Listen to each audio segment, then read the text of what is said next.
This is Wellington Street in Leeds, one of the main thoroughfares out of the city to the west, and a road which recently celebrated 200 years of history.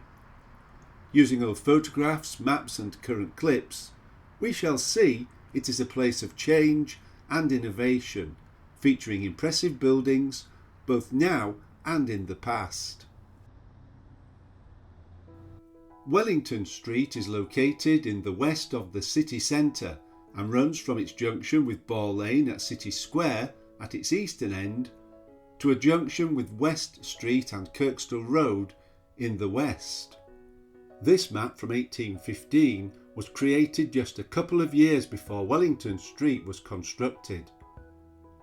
Business in Leeds was booming and the town was spreading out into its surroundings. Park Square can be seen in the west of the map.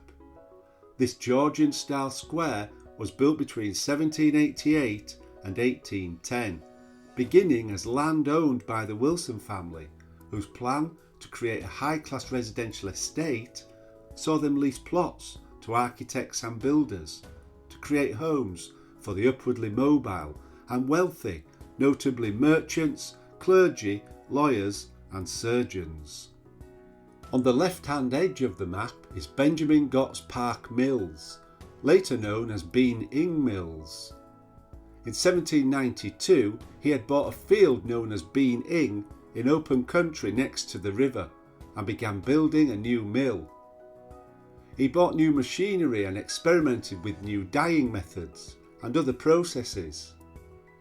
The outbreak of war with France brought a sudden massive demand for army uniform cloth and blankets.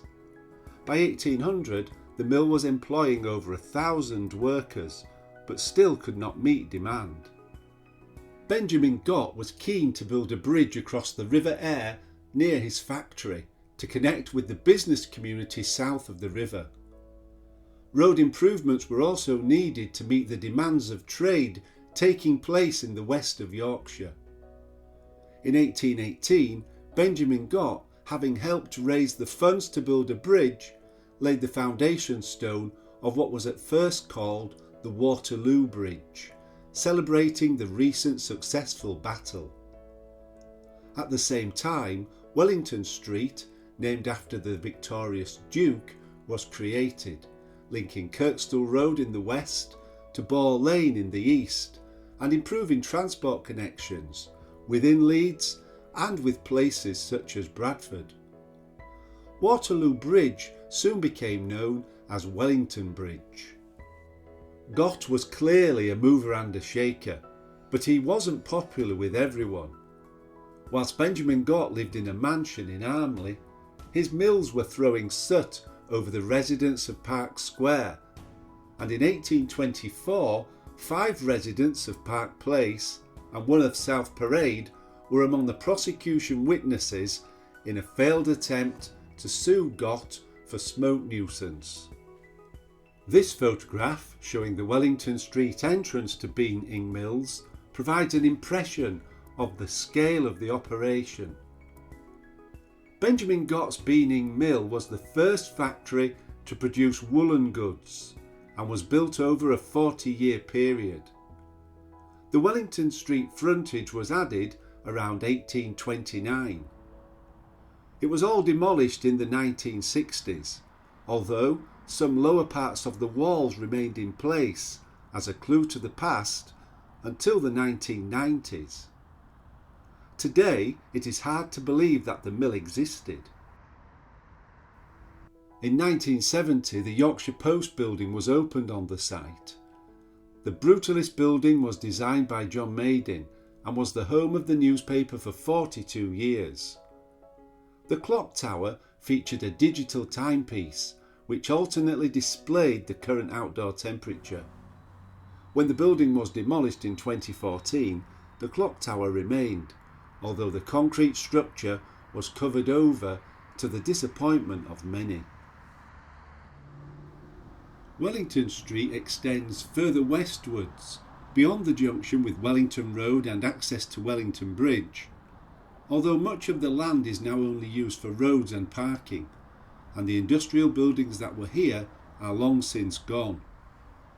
In the past, there was an impressive church called St Philip's near the end of Wellington Street, which was consecrated in 1847 and could seat a congregation of 420. It was demolished in 1931, and any physical clues to its existence are long since covered over by the West Gate flyover. There had been quite a large community living at this end of Wellington Street. The streets of brick-built back-to-back terraced houses are evident on this map from 1891. No doubt, many of the residents were employed in the high number of foundries and mills that existed alongside the housing here. This photograph was taken before redevelopment. These buildings were across the road from extensive railway goods yards. There is a mixture of back-to-back and through properties. Behind lay Grove Street, which included terraced housing, a Salvation Army hostel, and Wellington sawmills. At the right edge, just visible, is part of the Northeastern Public House. After clearance, this site was not built on, and the land was used to provide a wider section of Wellington Street. Whilst the west end of Wellington Street was the location of mills, foundries and housing, the eastern end had a very different look. Leeds achieved city status in 1893, and soon after, plans were laid out to create City Square in the style of an Italian piazza, with statues and trees. Wellington Street begins at a junction with Boar Lane, Park Row and Bishopgate Street, and City Square lies alongside its easternmost section. City Square became an expression of civic pride and was included, for example, in a procession by King Edward VII and Queen Alexandra in 1908. They were in Leeds to open the new electrical engineering wing of Leeds University. The royal party arrived at the central station on Wellington Street and were conveyed to the town hall for luncheon with the Lord Mayor and Lady Mayoress before proceeding to the university for the opening ceremony. Although there was a Queen's Hotel looking onto the square that day, the current building arrived later. The grand and unique edifice which stands today was not constructed until 1937, replacing an earlier hotel from 1863. The Art Deco style is somewhat typical of the period, and the front is clad in Portland stone. The Queen's Hotel was built as a flagship hotel for the Leeds railway station, designed to reflect the emergence of Leeds as an economic powerhouse. Two railway stations, the New Station and Wellington Station, initially lay behind the new hotel, and in 1938 they were joined to create Leeds City Station. In fact, there have been 3 railway stations on or near to Wellington Street in the past, the third being the Central Station, which had opened in 1854 and survived until 1967. There were also extensive goods yards that ran alongside a long portion of Wellington Street, and a lifting tower at Tower Square provides a reminder of the previous use of the land in the area. The bridges, buildings and goods yards of Leeds Central Station were removed in the late 60s and early 70s, and in 1975 Royal Mail House was opened on the site. Surprisingly, its tenure was short-lived and the building was mostly demolished in 2003. Only the central core remained, which was stripped to the bare skeleton and rebuilt, with additional wings added so that it became West Point, a 17-floor residential tower block.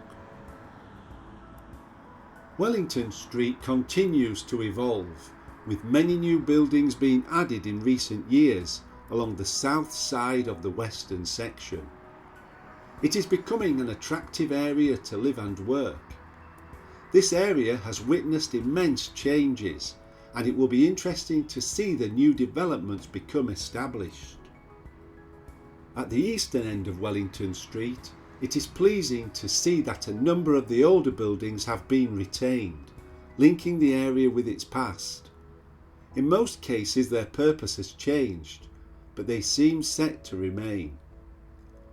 For 200 years, Wellington Street has been a place where people have lived, worked and passed along, and the changes it has witnessed are as good a reflection of the city's fortunes as any.